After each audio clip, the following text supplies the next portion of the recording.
की मी कारखान्यावर येणार आहे, कारखान्यावर बसून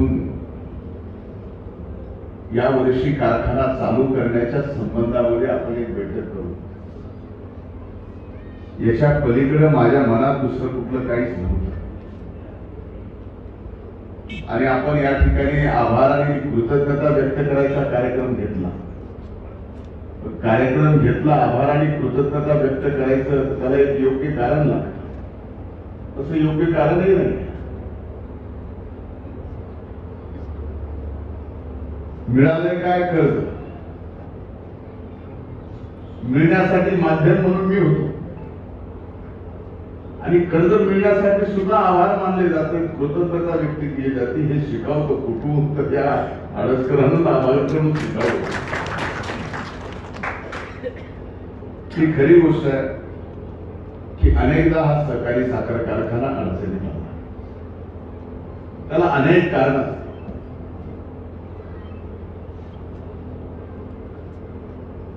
त्या कारणामध्ये मी जाणार नाही.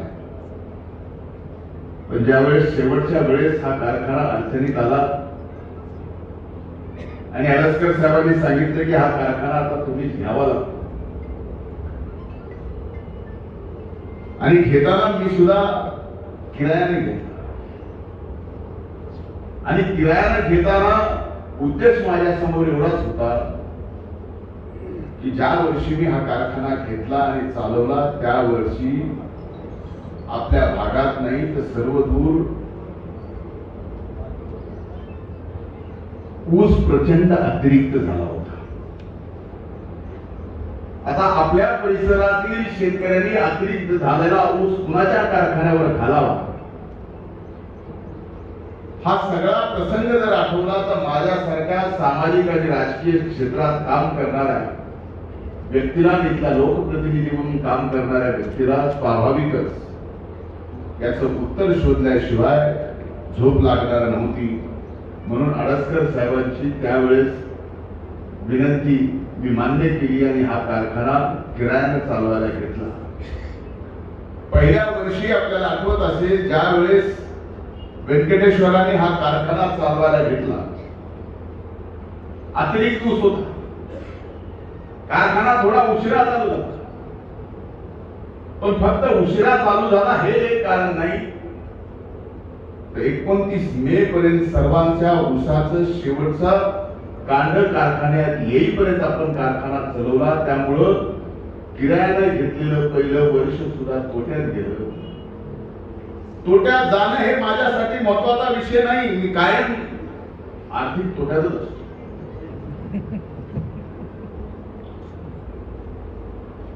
मुद्दा माझ्या दृष्टीने हा की माझ्या भागातल्या ऊस उत्पादक शेतकऱ्याला दुसऱ्याच्या दारात टाचा खरडायची गरज वेळी उडेल.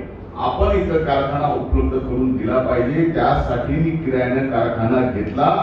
शेवटचा ऊस जाईपर्यंत चालवला. नुकसान होणार आहे हे माहीत असताना सुद्धा चालवला.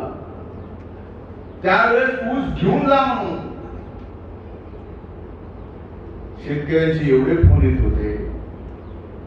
चला ठीक आहे, अतिरिक्त ऊस होता, नुकसान सहन केलं, हरकत नाही.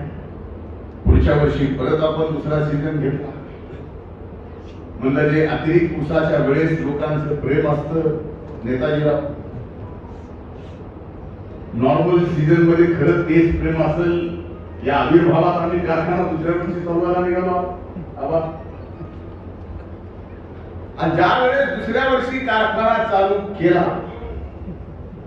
आणि जवळपासच ऊसाच्या गाड्या लावायचा प्रयत्न केला, त्यावेळेस जवळपासचेच लोक म्हणत होते, भाव किती देणारा अगोदर सांगा. माणसं साधे नाही. आता मी जर पहिल्या वर्षी किरायाने घेतला नसता तर या कारखान्याची अवस्था काय झाली असती. आणि तुम्ही आणि आज ज्या कारणासाठी इथे उपस्थित आहात, हा आजचा दिवस सुद्धा आपल्या कुणाच्याही जीवनामध्ये उजळला नसता हे आपण लक्षात घ्या. स्वाभाविक मी म्हणत नाही की सर्वच जण ही शेतकऱ्याची जात आहे. आणि ऊस उत्पादक शेतकरी हा जास्त विचार करतो. अतिरिक्त ऊस असला की कुणाच्या पाया पडायलाही घाबरत नाही. आणि अतिरिक्त ऊस असताना ज्या कारखान्याने मदत केली, सामान्य सीजन असला, आपल्याला दुसरीकडे भाव मिळत असला तर त्या कारखान्याला कट मारून दुसऱ्या कारखान्याला ऊस द्यायला सुद्धा मागे पुढे बघत नाही. अशी ही शेतकऱ्याची जागा. आनंद एवढाच आहे, भलेही दुसऱ्या सीझनला नुकसान झालं, शेतकऱ्यांनी ऊस दिला, पण त्या नुकसानीमुळे आम्ही खचलो नाही. आम्ही शेवटी हा कारखाना नुकसानीतही दुसऱ्या वर्षी चालवू शकतो. हा प्रामाणिकपणा या कारखान्याशी नव्हता, तर ऊस उत्पादक शेतकऱ्याशी आमचं इमान बांधलेलं होतं, म्हणून आम्ही या ठिकाणी चालवला. दुसरं काही उद्देश नव्हता. कुठलंही कर्ज न घेता, कुठलीही आर्थिक संस्था पाठीमागे उभा नसता, आणि पुन्हा त्यावेळेस व्यंकटेश्वरांनी कारखाना घेतला. वेगवेगळे राजकीय चर्चा बघायचं काम नाही. कर्मचाऱ्यापासून ते ऊस उत्पादक शेतकऱ्यापर्यंत. अरे पटेल साहब, कुछ पेपर में तो ऐसी खबर आई, तो अंबाजोगाई का कारखाना अंबाजोगाई गंगा तो भरली त्याचा. खरं का नाही? जे बोलतो ते खरं बोलतो. मला खोटं बोलायची सवय नाही. कधीतरी या सगळ्या मानसिकतेतून आपण बाहेर यायला पाहिजे. आज मला हा सत्कार, हे अभिनंदन, हे हार, हे शाल, हे श्रीफळ, माझ्या प्रती व्यक्त केलेले कृतज्ञतेचे भाव, हे फार महत्वाचे नाही आहे. माझ्या दृष्टीने जर आजचा दिवस स्वर्णक्षण लिहावा असा कुठला असेल तर अडसकर साहेब आणि दत्ता पाटील साहेब एकत्र व्यासपीठावर कारखाना चालवण्यासाठी इथं बसले.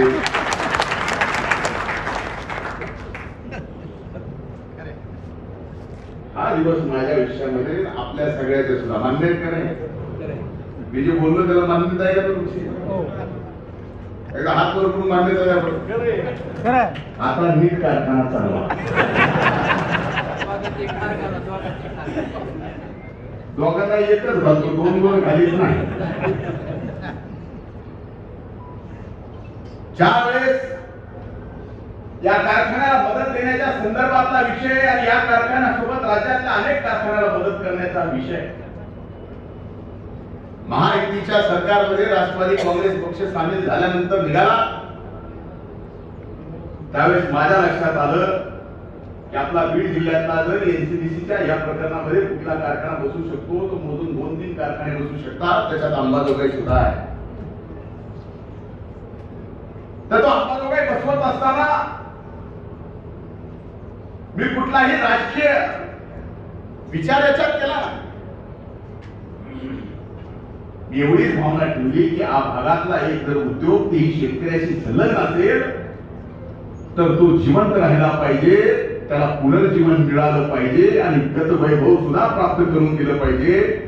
त्याच्यासाठी वाटेल ते करावं लागलं तर चालेल. म्हणूनच मला 20-25 वर्षे किरायानं मिळालेला असताना हा कारखाना आणि तुम्ही लोक एकत्र येता, याच्यासाठी माझ्या सारख्याने 2 पावलं मागे घेतली. राज्य सरकारकडून शिफारस घेऊन केंद्राकडून 80 कोटी रुपयाचं कर्जही मंजूर करून दिलं. आज तुम्ही माझे आभार मानले. शेवटी कारखाना सुद्धा तुम्हीच चालवणार आहे. वर्षभर माझा सुद्धा ऊस आपल्याला घालायचा आहे. म्हणजे अडसकर साहेब, बाबा या वर्षी आपल्याला कारखाना चालू करायचा आहे. मधल्या काळात निवडणुका झाला, आपल्यापैकी अनेक जण होते पांडुराच्या पलीकडे खुर्चीवर बसले. लय ऊस आहे ते मतावरून मला कळालं लोकसभेच्या.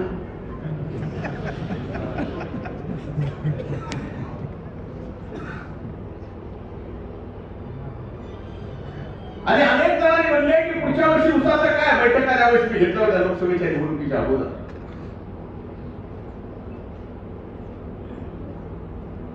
त्यावेळेस मी तुम्हाला सगळ्यांना शब्द दिला होता, आठवतंय का नाही, की तुम्ही ऊसाची काळजी करू नका, येणाऱ्या वर्षी मी कारखाना चालू करील, कुठला करील माहित नाही, पण तुमच्या ऊसाला अडचण येऊ देणार नाही. फक्त ऊस जाण्याची अडचण नाही, तर चांगला भाव देण्याची जबाबदारी सुद्धा मी या ठिकाणी घेतो. आणि आज त्या जबाबदारीतून मी इथं आलोय. आज तुम्ही जेवढे शाल श्रीफळ मोठे मोठे हार घातले, 80 कोटी कर्जाचा जेवढा तुमच्यावर बोजा वाटत असेल, तेवढा तुमच्या शाल हाल श्रीफळ ह्या सगळ्या गोष्टीचा बोजा आणखीनही माझ्या खात्यावर 80 कोटीपेक्षा जास्त जाणवतो आहे. मला माहिती आहे, आपण पाहिल्यानंतर स्वाभाविक आहे की माझं सबंध जीवन आजपर्यंत राजकीय लोकांमध्ये गेलं.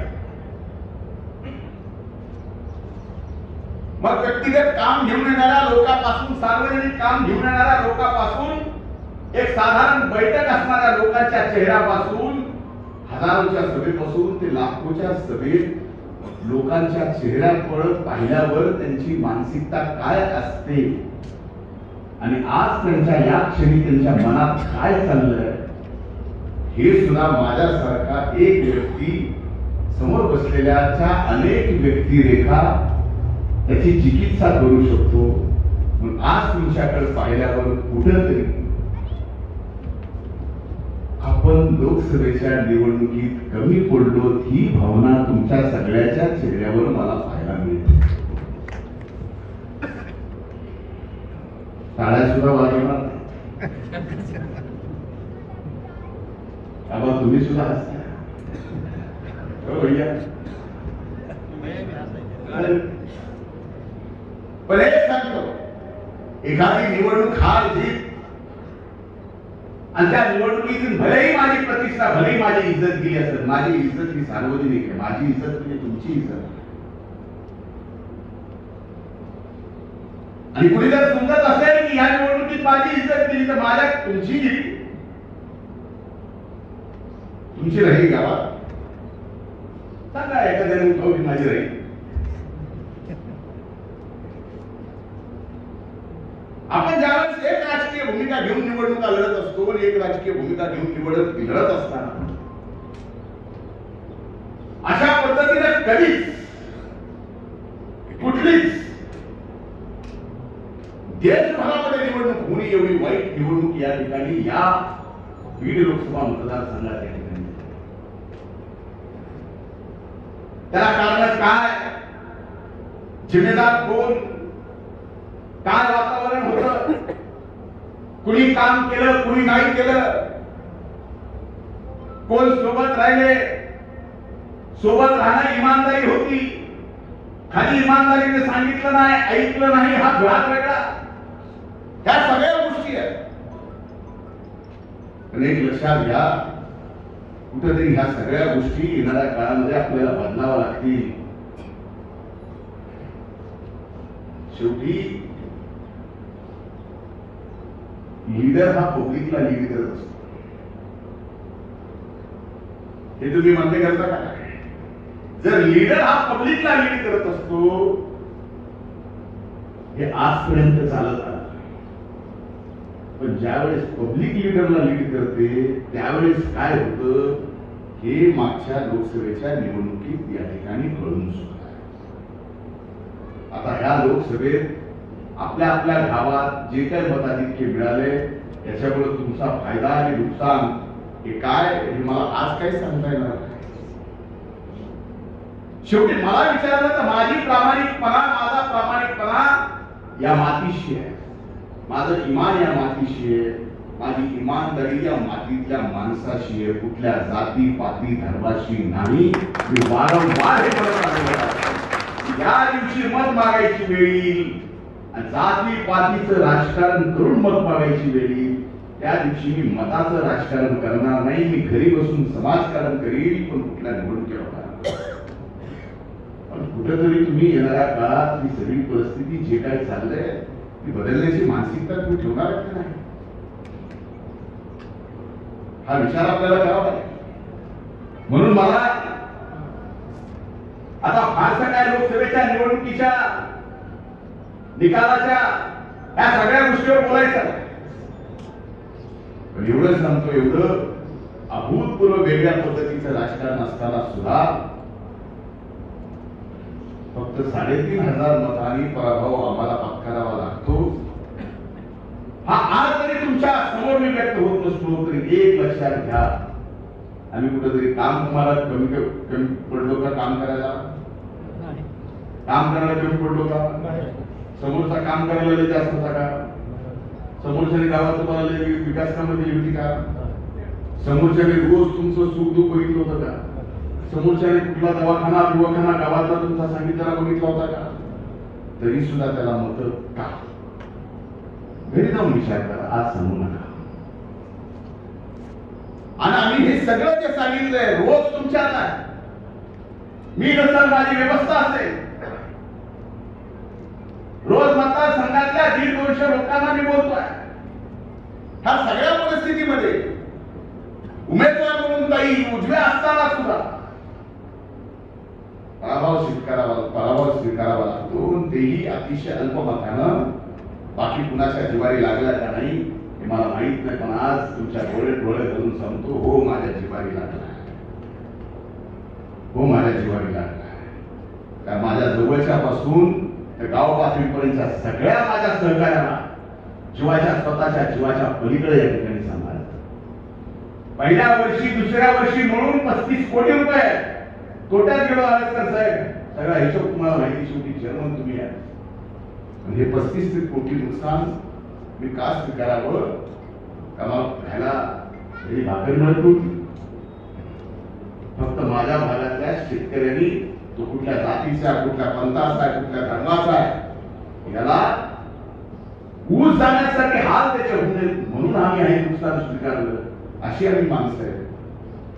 दुसरे काटे मारून पैसे, ऊसाचे काटे मारून पैसे कमवायचे, त्यातनं निवडणुका काढायच्या असला धंदा मला तर माझ्या अण्णांनी शिकवलेला नाही. आनंद या गोष्टीचा, आज अभिमान या गोष्टीचा वाटतो.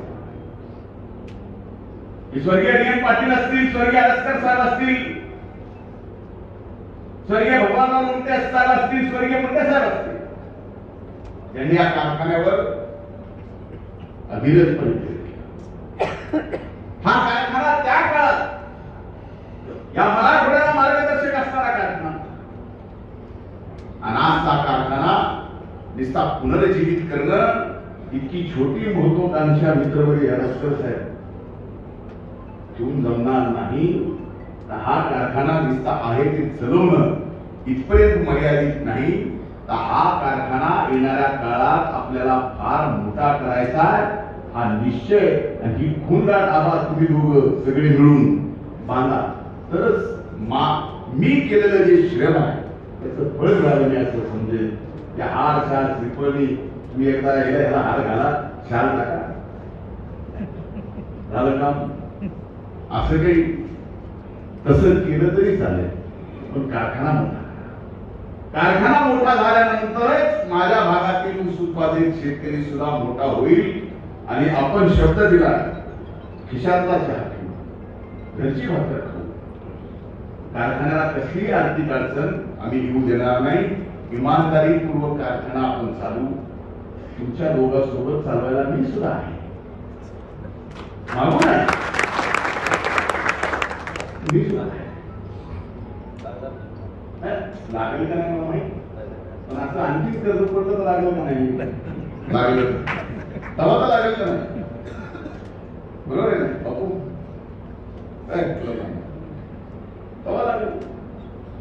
पण हा सीझन येणारा घ्यायचा आहे, त्या पद्धतीने आपण बांधणी करा. आर्थिक अडचण कुठलीही या कारखान्याला येणार नाही याचा शब्द तरी मी या निमित्तानं देतो. शेवटी आपल्या भागातल्या आपल्या पूर्वजांनी उभे केलेली सर्वसामान्य शेतकऱ्यासाठी, त्यांच्या मुलासाठी, मग शेती चांगली व्हावी, ऊस उत्पादक शेतकऱ्याच्या जीवनात क्रांती घडावी आणि त्याचं एक पोरग कारखान्यामध्ये काम करावं हे स्वप्न पाहणारे जर आपले पूर्वज आणि त्यांनी निर्माण केलेला एका उद्योग जर अडचणीत आला असेल तर पुढच्या पिढीने आमच्यासारख्या त्याला पुनर्जीवित करणं हे आमचं कर्तव्य. आम्ही फार मोठं काही काम केलं नाही, पण मला आज या कार्यक्रमाच्या निमित्तानं मला माहित नव्हतं की माहित लावून सभा होणार आहे. आपल्याला तर बैठक द्यायची कारखान्याची. अधिवेशन चाललं, अर्थसंकल्पीय अधिवेशन आहे. आणि मला महायुती सरकारचे आदरणीय एकनाथराव शिंदे साहेबांचे, आदरणीय देवेंद्र फडणवीसांचे, आदरणीय अजितदादा पवार साहेबांचे मनापासून आभार व्यक्त करायचे की या देशातला ऐतिहासिक अर्थसंकल्प महाराष्ट्रातल्या तमाम सामान्यातल्या सामान्य गरिबासाठी या ठिकाणी या वर्षी दिला. मी मनापासून त्यांचे अभिनंदन करतो. योगायोग बघा, कृषी विभाग माझ्यावर दिला, मी काय मनाला घेतला नाही. कृषी विभागाची जबाबदारी माझ्यावर दिली. शेवटी आपण शेतकऱ्याची पोरं, शेत जमिनीसाठी आपण इमान राखणारी माणसं आहे. 1 वर्ष या कृषी विभाग पदाची जबाबदारी स्वीकारली आणि मला सांगायला अभिमान वाटतो की त्याच 1 वर्षाच्या काळात 1 रुपया पीक विमा योजना ही महायुती सरकारनं आणली आणि देशाच्या इतिहासात आजपर्यंत एवढ्या शेतकऱ्यांनी कधीच लाभ घेतला नाही. 1,70,00,000 शेतकऱ्यांनी या पीक विमा योजनेचा लाभ घेतला. आणि आज अभिमानानं सांगावं असं वाटतं की पहिले अग्रिम 3200 कोटी मिळाले. पुढची मिळतील का नाही माझ्यावर लय आरोप बोलायचे. लोकसभेच्या निवडणुकीत तर मिळणारच नाही पीक विम्याचं काय झालं म्हणून सगळे जाहीर आमच्यावर टीका केली. आपल्यालाही दम निघाला नाही. कदाचित ते आरोप हे करून आमच्यावर विरोधात मतदान केलं असेल काही. पण आज सांगायला अभिमान वाटतो की 7,200 कोटी रुपये 1,10,00,000 शेतकऱ्यांना या ठिकाणी आपण 1 रुपया पीक विमा योजनेचा फायदा दिलेला आहे. म्हणजे रुपयानं 1,10,00,000 शेतकऱ्यांचे पैसे किती झाले? रघुभाई कितना हुआ? बाळासाहेब कुणीतरी हिशोबाला पक्का असेल ना. 1,10,00,000 शेतकऱ्याचे रुपयाने किती होते? 1,10,00,000 बरोबर आहे. आता 1,10,00,000 7,200 कोटी रुपये मिळणं, मायच्यान सांगा जंगली रमीत तरी हे शक्य आहे का?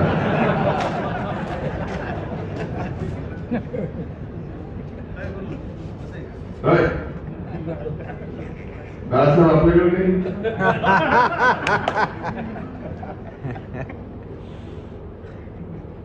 आता हे काय अंतिम नाही.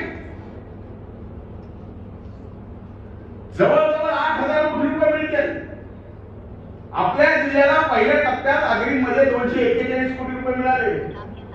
आता हे काय 4,000 कोटी रुपये 4 दिवसापूर्वी पीक विमा कंपनीने रिलीज केले. तुमच्या अकाउंटवर याला आणखी 8-10 दिवस लागतील. पण हे अंतिम नाही. जवळजवळ हा आकडा 8,000 कोटी 8,080 कोटी पर्यंत जाईल. हे जबाबदारीपूर्वक सांगतोय. हे सभागृहात सुद्धा मी परवा दिवशी बोललोय, आज इथे येऊन बोलतोय. मला माहित नाही मी आपलं काम करत नाही. पण कुठल्या काही संस्था अशा पद्धतीनं केंद्र सरकारच्या किंवा स्वामीनाथन डॉक्टर स्वामीनाथन यांनी शेतकऱ्यांसाठी एक आयोग आणला. त्या आयोगाच्या वर आज केंद्र आणि राज्य सरकार म्हणून शेतकऱ्याच्या हिताचे निर्णय करत आहे. त्यांच्या संस्थेनी ही 1 रुपयाची पीक विमा जगाच्या इतिहासात एखादी क्रॉप इन्शुरन्स मध्ये इतिहास करणारं जर कुठलं राज्य असेल तर ते राज्य महाराष्ट्र आहे. आणि त्या राज्याला म्हणजे आपल्या महाराष्ट्र राज्याच्या कृषी विभागाला पहिलं पारितोषिक या ठिकाणी या संस्थेने आपल्याला दिलंय. त्याचे वितरण झालं. कधी कृषी विभागाला कुठलं पारितोषिक मिळालंय? कृषी विभागाला आणि कृषी मंत्र्याला रोज रात्री शिव्या शाबाशिवाय काय नाही. रात्रीचं झोप मला याच्यामुळेच लागत नाही की मला गोष्टी फार लागतात. म्हणजे अनेक जण आठवण करत असतात. काय आपणही सत्तेमध्ये जितकी वर्ष काम आज करतोय मंत्री म्हणून त्याच्यापेक्षा जास्त शेतकऱ्याला योग्य भाव मिळावा म्हणून मोर्चे काढणारे आपण. आणि हे सगळी परिस्थिती पाहत असताना आज मला अभिमान वाटतो की ज्या वेळेस या राज्याच्या कृषी विभागाला देशाच्या पहिलं पारितोषिक मिळतं कृषी प्रधान राज्य म्हणून, आणि त्यावेळेस मी कृषी मंत्री आहे, मी म्हणजे तुम्ही आहे, हा मान देशभरामध्ये आपल्याला मिळतो, मला म्हणजे तुम्हाला मिळतो, तर नक्कीच माझ्या दृष्टीने हे आनंदाचा क्षण आहे। यावर्षी पाऊस काल जरा मागच्या वेळेसपेक्षा चांगला बरा आहे, जरा बरा आहे का चांगला बरा आहे? जरा ऐकायला ना चांगला आहे तिथं सभा, आता इथं चांगला आहे मलाही माहिती आहे, चांगला बरा आहे म्हणजे आजच्या तारखेपर्यंत मागच्या वर्षीपेक्षा 106% पाऊस पडलेला आहे जास्त, हे तर खरं। आता 1-2 दिवस उघाड पडला पण जमिनीची ओल कमी झाली का? हे खरं। दुसरा अभिनंदन मी करतो महायुती सरकार की त्यांनी या देशातली दुसरी महत्वाकांक्षी योजना आज आमच्या भगिनींसाठी या ठिकाणी आणली। मुख्यमंत्री यांची लाडकी बहीण ही योजना सगळ्या गावात, तुम्ही सगळे महत्वाचे पुढारी गावातले आहेत ना, माझ्या आपलं जे पुढार पण मागच्या 6 महिन्यात गेले ना जाऊ परत आणायचं असेल ना, सल्ला देऊ काय? देऊ का सल्ला? ज्याचं ज्याचं गेले त्याचं सांगतो, परत आणायचं असेल तर आमच्या या भगिनींचं महिलांचं कल्याण केल्याशिवाय तुमचं पुढारपण गावात पुन्हा प्रस्थापित होणार नाही, हे मी आपल्याला जिम्मेदारीपूर्वक सांगतो। ज्या ऐतिहासिक योजनेतून या महाराष्ट्रातील कमीत कमी 2.25 कोटी आमच्या लाडक्या बहिणींना 1500 रुपये महिन्याला या ठिकाणी मिळणार आहेत। जवळजवळ 46,000 कोटी रुपयाची ही योजना आहे। आता ही योजना करायची मी तुम्हाला सूचना काय दिली की जरा आपल्या भगिनीसाठी, आपल्या माऊलीसाठी राहा, त्यांचे सगळे कागदपत्र गोळा करा। मी आपल्याला शब्द देतो की राखी पौर्णिमेच्या आत जुलै आणि ऑगस्ट महिन्याचा दोन्ही महिन्याचा पगार आपण त्या महिलांच्या खात्यावरती, त्या भगिनीच्या खात्यावरती आपण जमा करतो।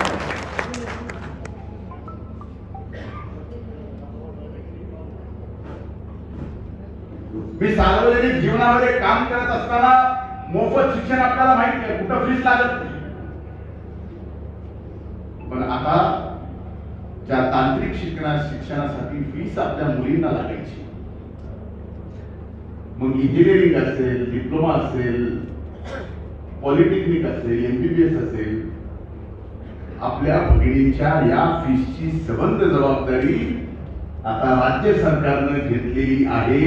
हे एक महत्वाकांक्षी निर्णय देशात पहिलं राज्य ज्यांनी या ठिकाणी घेतला।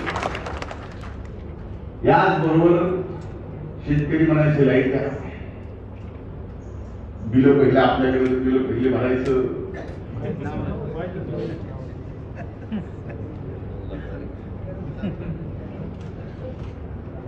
पटेल साहेबांचा कॅमेरा लाईट आहे पुढचं बोलत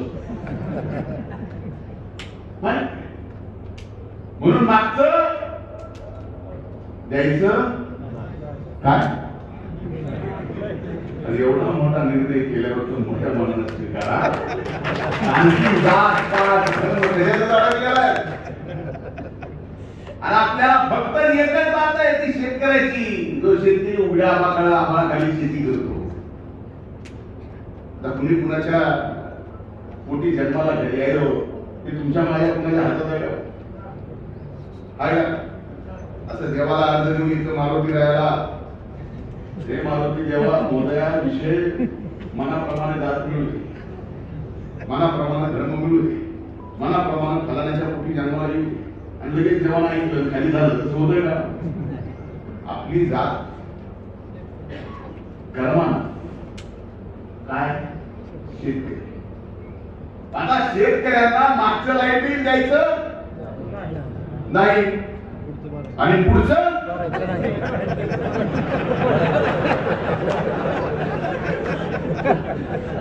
मागचं द्यायचं नाही, पुढचं भरायचं नाही. मग चांगलं झालं का नाही? बरोबर आहे का? हा निर्णय चांगला झाला का नाही?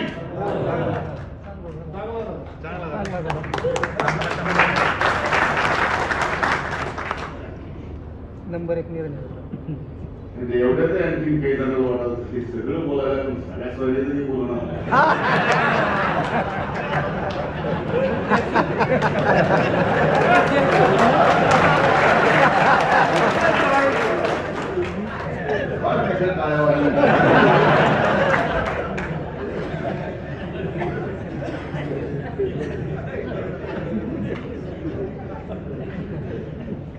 रोज आपलं ह्या जमिनीवर काय आईवर पोट आहे, त्याचं बघा काय काय चांगलं व्हायलंय.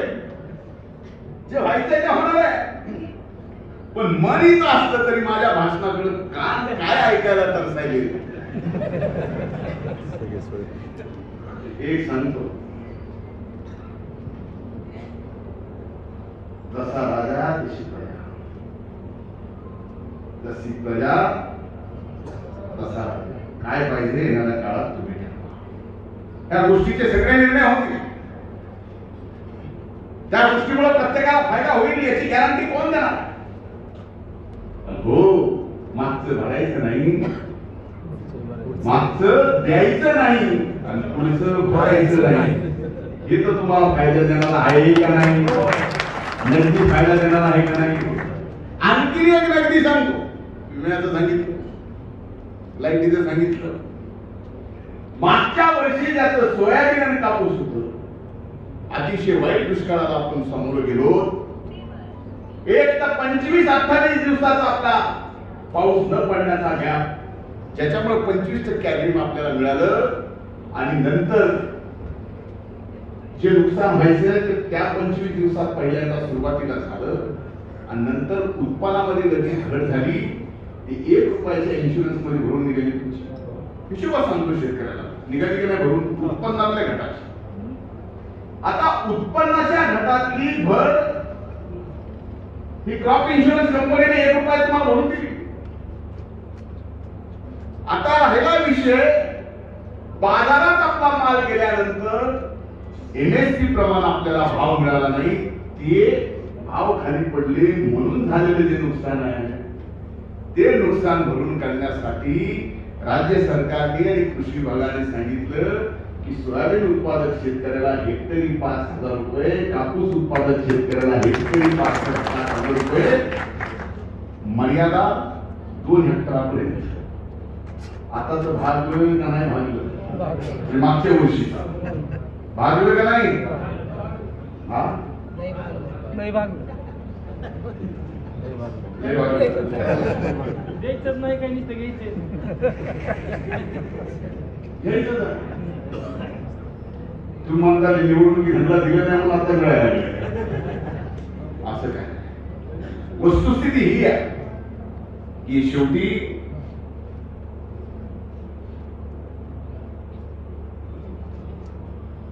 हे सरकार सर्वसामान्याचं, शेतकऱ्याचं. आणि या सरकारमध्ये शेती करणारा शेतकऱ्याचा पोरगा कृषी मंत्री आहे, जो तुमच्या मनात.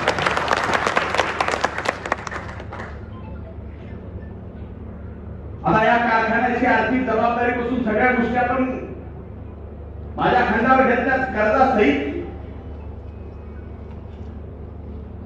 अपेक्षा एवढीच आहे, मधल्या काळात 2 वर्ष 3 वर्ष मला हा कारखाना बघता आला. जेवढं काय मशिनरी बदलता आली तेवढी मी बदलली. पण आता हा कारखाना आणखीन अद्यावत दावा डस्कर साहेब म्हणून आपण करा. त्याच्यासाठी 80 कोटीहून अधिकचा आपल्याला काही मदत लागली तर ती सुद्धा आपल्याला या ठिकाणी कमी पडणार नाही, हा शब्द या निमित्तानं देतो.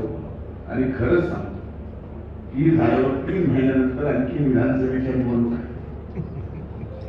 तर मधल्या काळात अनेक गोष्टीचा राग लोकसभेवर निघाला असेल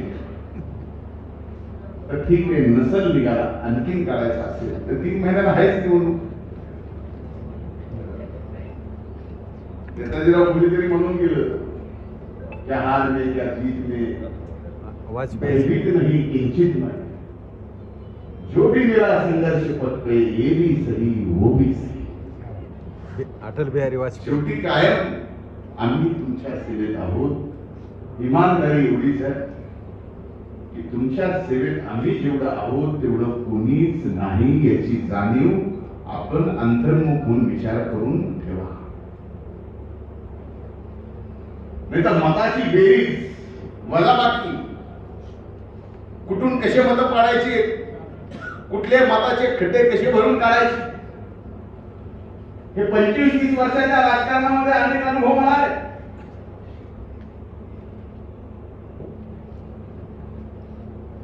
ह्या गोष्टीचा आपण विचार करा. म्हणून माझी आपल्याला विनंती आहे, येणाऱ्या विधानसभेच्या निवडणुकीत 2-3 महिन्यानंतर, 3 महिन्यानंतर होती, 2 महिन्यानंतर, त्यावेळेस काय निर्णय व्हायचा होईल. राष्ट्रसभा म्हणले की यातले कोण मुंबईला गेले, इथं सगळे एक आले, हे तर साथी किती आनंदाची गोष्ट आहे. माझा उद्देश एवढाच की शेवटी तुम्ही जर एखाद्याचं काम इमानदारीने त्याची चिकित्सा केली नाही तर त्या इमानदार माणसाला तुमच्या सेवेत ठेवायचं का नाही ते तुमचा विचार तुमच्या मनाला सांगत नाही.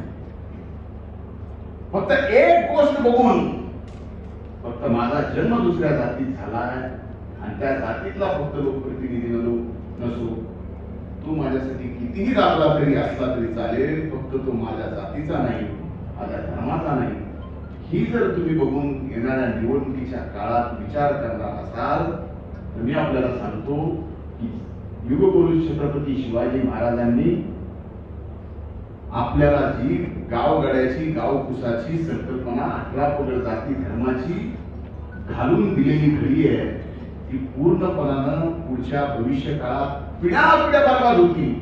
पुन्हा ती घडी नीट होणार नाही.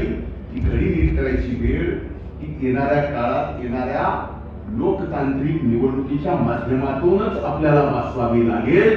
आणि ती बसवत असताना आपल्या सुद्धा गाव पातळीवर आपण सर्वांनी सामाजिक सलोखा सुद्धा ठेवावा लागेल. एवढी हात जोडून कळकळीची विनंती आहे. मतात काय करायचे आणखीन एकदा करा, माझी काही हरकत नाही. कशी निवडणूक जिंकायची काय हे सगळं माहिती, हे तर जपाल का नाही. गावागावचे अनेक जणांचे जातीपातीचे रामराम झाले, दुकानं वेगळे झाले, बैठका वेगळ्या झाल्या. हे तुम्हाला मला शोधणार आहे काय चाललंय. आज प्रत्येक जण नाही म्हणतं, मग बदलणार कोण. निर्माण करायला आम्ही हे निर्माण केलं. प्रत्येक गाववाडा जर बिघडला असेल तर गावातला प्रमुख गाव चालवणाऱ्या प्रत्येक पक्षाच्या पुढाऱ्याची जबाबदारी नाही गाववाडा पुढे व्यवस्थित करायचं. काही जण जर याचं राजकारण करून अख्खा गाववाडा बिघडत असतील त्याचा सुद्धा विचार आपण करा. हे पिढ्याना पिढ्या बर्बाद करणाऱ्या गोष्टी लक्षात ठेवा. म्हणून माझी हात जोडून कळकळीची विनंती आहे. शेवटी अंबाजोगाई कारखाना, त्या कारखान्यात मी आलो इथं, मी तर खरं येणार पण नव्हतो. एक बैठक घेऊन की आपल्याला व्यवस्था काय करायची.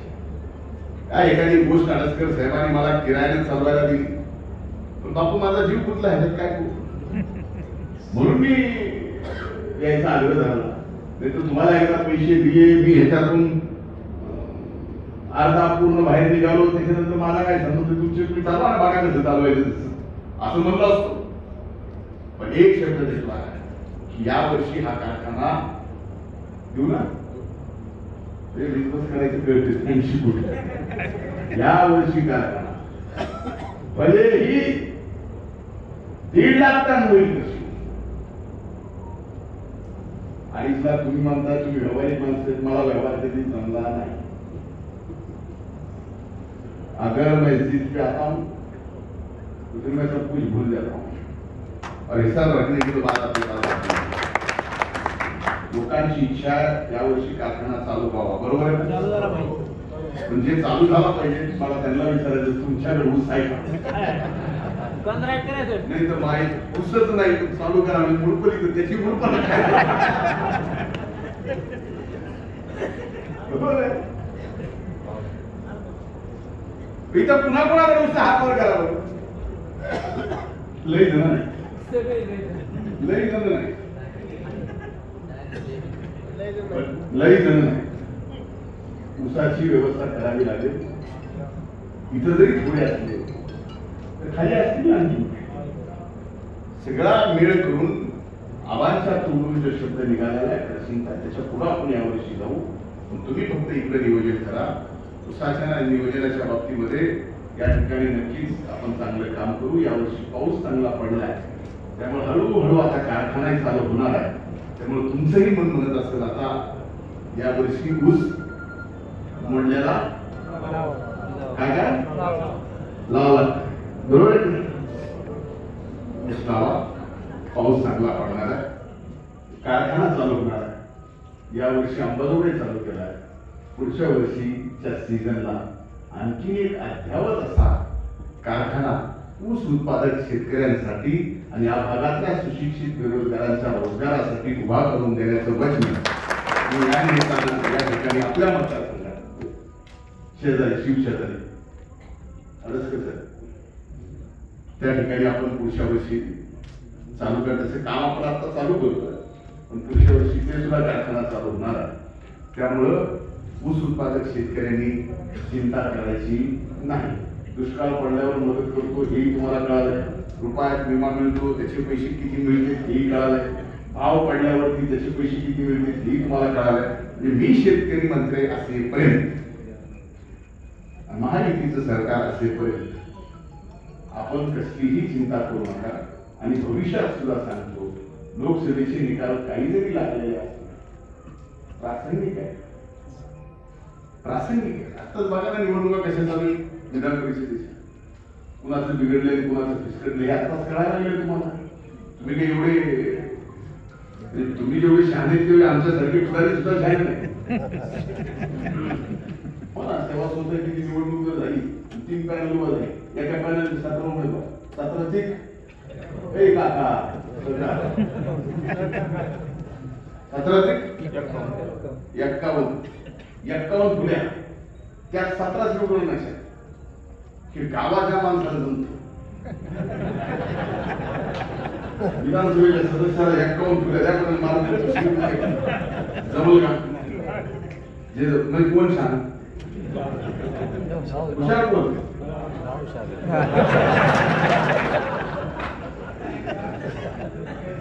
आपण फार हुशार आहात, काळजी घ्या. आणि ही हुशारी फक्त मतदान कसं करलं कुणाची जिरविली याच्यासाठी मतदान, कुणाला पाळायचं म्हणून मतदान करू नका. तुम्ही एखाद्याला पाळायचा विचार करता ना त्यावेळेस तुम्ही 10ला पडलेला असता. कुणाला पाळायचंय कुणाची जिरवायची म्हणून मतदान करू नका. अरे कुणाला उभं करायचंय कुणाला निवडून आणायचंय असं म्हणून जर मतदान केलं तर तुम्ही सुद्धा उभा राहील, हा भाग सुद्धा उभा राहील आणि या मातीतला माणूस सुद्धा महाराष्ट्रात सर्वात श्रीमंत होईल हे वचन या निमित्तानं देतो. आणि अडसकर साहेब बाबा आपल्या सर्वांना आणि कारखान्याच्या सर्व संचालक मंडळाला येणाऱ्या सीझनच्या मनपूर्वक शुभेच्छा देतो. अतिशय काटकसरीनं शेतकऱ्याला चांगला भाव देऊ हा आपण कारखाना यशस्वी चालवावा. त्या यशामध्ये खालीचा का वाटा माझा नक्कीच मी माझं योगदान देईल ही विनंती करतो. आणि आपल्याला पुन्हा एकदा सांगतो की मुख्यमंत्री बहीण माझी लाडकी या योजनेमध्ये आपण सर्वांनी सहभाग घ्या. त्याचं तुम्ही अंधारात राहाल, तुमच्या खाली दुसरे फॉर्म भरून घेतील, त्या बहिणीचं ते मग तुम्हाला पडणार नाही. वरती सोडून द्या, वरती बहिणीला माहिती तुम्हाला मतदान करायचं. उद्या ग्रामपंचायतीची निवडणूक जर आली तुम्ही जर ह्याच्यात कमी पडला तर